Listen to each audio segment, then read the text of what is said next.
করেছেন ঘুষের বিনিময়ে। একে ভোট দেবেন আপনারা? লিপস্টিক চোরকে ভোট দেবেন?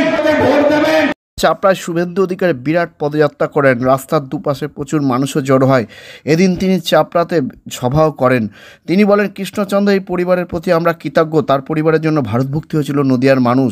সত্যব্রত মুখার্জি, জ্যোতির্ময় শিকদার জিতেছেন কৃষ্ণনগর কেন্দ্র থেকে। তবে আপনারা এমন একজন সাংসদকে নির্বাচিত করেছেন, তিনি লিপস্টিক ভ্যানিটি ব্যাগের জন্য ঘুষের বিনিময়ে দেশের পাসওয়ার্ড পাচার করেছেন।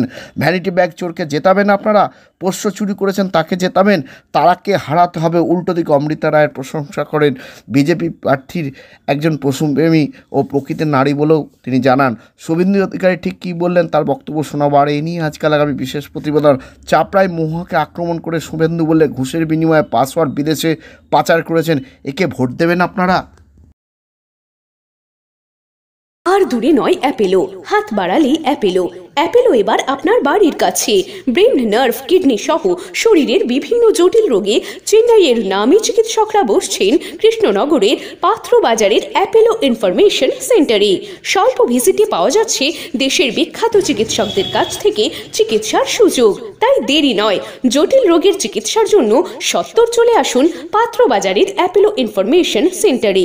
এখানে রয়েছে চিকিৎসার সমস্ত অত্যাধুনিক পরিষেবা। তাই প্রয়োজনে যোগাযোগ করুন 8001129623।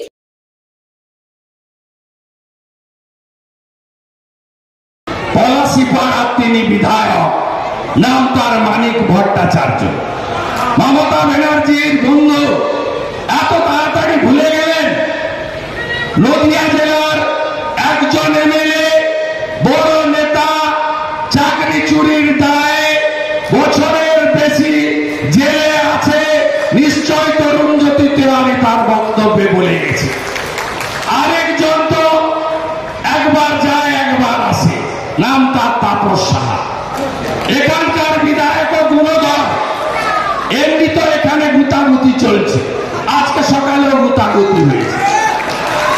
এরা গুতাগুতি করতে করতেই শেষ হয়ে যাবে, আর রানীমা দিল্লি চলে যাবে। আর আপনাদের এলাকায় উন্নয়নের জোয়ার বইবে। জলঙ্গি নদী সংস্কার, জাতীয় সড়কের সম্প্রসারণ, ওরা আরো 1-1.5 বছর হয়তো সরকারে থাকবে। লাগবে না রাজ্য সরকারের টাকা। এটা তো বর্ডার এলাকা। রানীমা যাবে কেন্দ্রের স্বরাষ্ট্রমন্ত্রীর কাছে বিএডিপি বর্ডার এরিয়া, রাস্তা থেকে, জল থেকে, সড়ক থেকে, সেতু থেকে, বিদ্যালয়ের পরিকাঠামো থেকে সব উন্নয়ন রাজমাতা রানীমার হাত ধরে হবে। আমি এই পরিবারের প্রতি কৃতজ্ঞ। কেন কৃতজ্ঞ?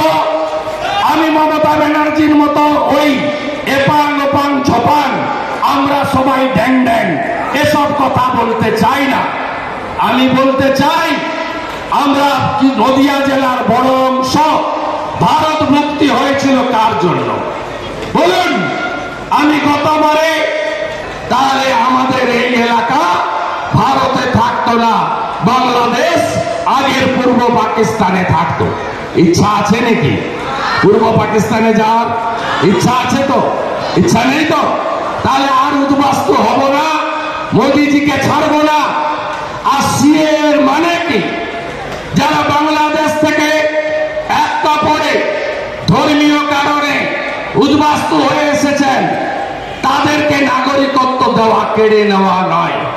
আজকে ঠাকুরনগর ধামে হরিচাঁদ ঠাকুর, গুরুচাঁদ ঠাকুরের বড় মেলা হচ্ছে।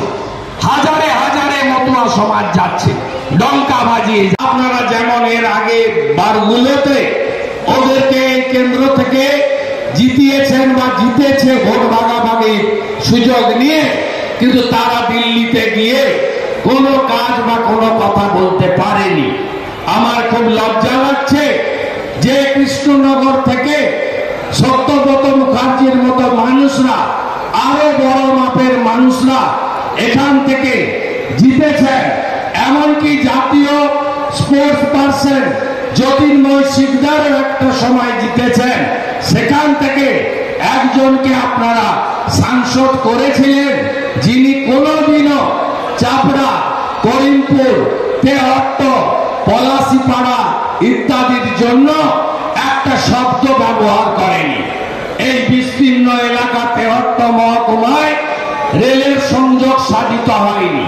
তিনি যা প্রশ্ন করেছেন, কেন করেছেন, কেন তার এত আগ্রহ ছিল, ভাবতে লজ্জা লাগে যে এখানকার তৃণমূলের প্রাক্তন সাংসদ বর্তমান প্রার্থী একটা লিপস্টিক, একটা ভ্যানিটি ব্যাগ ইত্যাদির জন্য আমাদের দেশের পার্লামেন্টে পাস ওয়ার্ড বিদেশে পাচার করেছেন ঘুষের বিনিময়ে। একে ভোট দেবেন আপনারা? ভোট দেবেন? লিপস্টিক চোরকে ভোট দেবেন? ভ্যানিটি ব্যাগ চোরকে ভোট দেবেন? লোকের পোষ্য কুকুরকে যে চুরি করেছে, যার জন্য সাংসদের পদ গেছে, তাকে ভোট দেবেন? ইচ্ছা আছে নাকি আপনার? ইচ্ছা নেই তো? তাহলে এনাকে হারাতে হবে, জেতাতে হবে। মহারাজা কৃষ্ণচন্দ্রের পরিবারের যিনি ঐতিহ্য বহন করে নিয়ে যাচ্ছেন, পশু প্রেমী, পরিবেশ প্রেমী, সমাজসেবী এবং একজন পরিপূর্ণ মানবী, যার মধ্যে মাতৃশক্তি আছে, যার মধ্যে শক্তি স্বরূপা আছে, যার মধ্যে আমরা দেবী শক্তির অনুভব করতে পারি, সেই একজন জননী তিনি আমাদের এই লোকসভা কেন্দ্রে প্রার্থী হয়েছেন। যশস্বী প্রধানমন্ত্রী নরেন্দ্র মোদী ফোন করার পরে ক্লিয়ার হয়ে গেছেন যে রাজমাতাকে প্রার্থী করার পিছনে বসিরহাটে ওই প্রতিবাদী মুখ রেখা পাত্রকে প্রার্থী করার পিছনে চাকরি চুরি ধরার যিনি নায়ক অভিজিৎ গাঙ্গুলি